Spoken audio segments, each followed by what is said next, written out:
So, lighting a campfire. The first thing we're going to do is to set our campfire in this metal bowl here. I tend to use a wok or a fire pit to raise the fire off the ground, and that is beneficial for a couple of reasons. One of the reasons is that it doesn't damage the ground. So in this woodland, we have to be careful about not having fires on the ground. It's a site of special scientific interest, which means we're not allowed to damage the ground. So this wok will keep the fire off the ground and it won't create a fire pit on the ground, which might then encourage other people to come and use this site for fires. The other thing that this does is it raises the fire so that the children are on the same level as the fire. When they come in to cook or to toast marshmallows or to make toast or whatever it is that you're doing, they can have easier access to the fire and they don't have to lean over quite as far.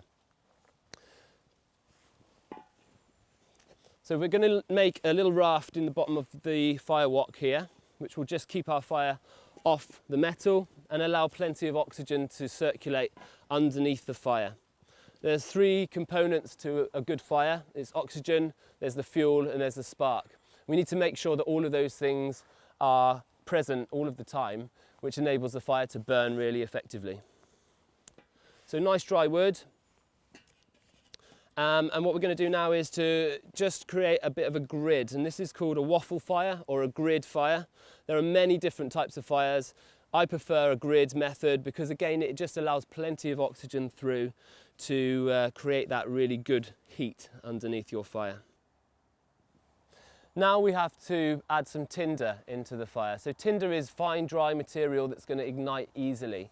And the easiest thing for us to use is some cotton wool, which is a natural plant fibre. It's a dry material, it's a plant fibre, it's easy to light. And if we need to keep the cotton wool burning for a bit longer, especially on a wet day, you can just add a little bit of petroleum jelly onto the cotton wool, which will help it to burn for a bit longer.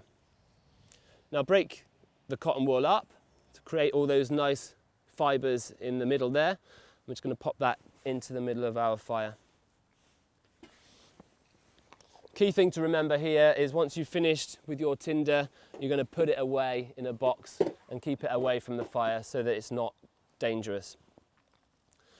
And then we're getting some of our really fine twigs, dry branches, dry twigs that we've collected. We're going to pop those just on the top. So again, creating lots of air, lots of oxygen around the fire. Now to light this fire, we're going to use a fire steel. This is a fire steel which we can pick up for about £10. They're quite easy, quite cheap, but it creates a nice big spark, which is really achievable again for the children. So children can actually come and assist with this process as well.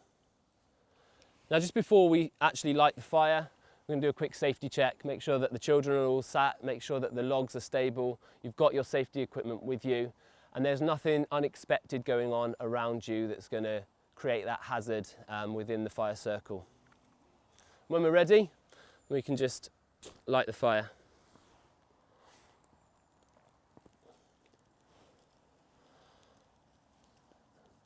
As soon as we have lit the cotton wool, we're going to just carry on feeding the fire with these small twigs, laying them across opposite angles so that we are encouraging the oxygen to flow through the fire.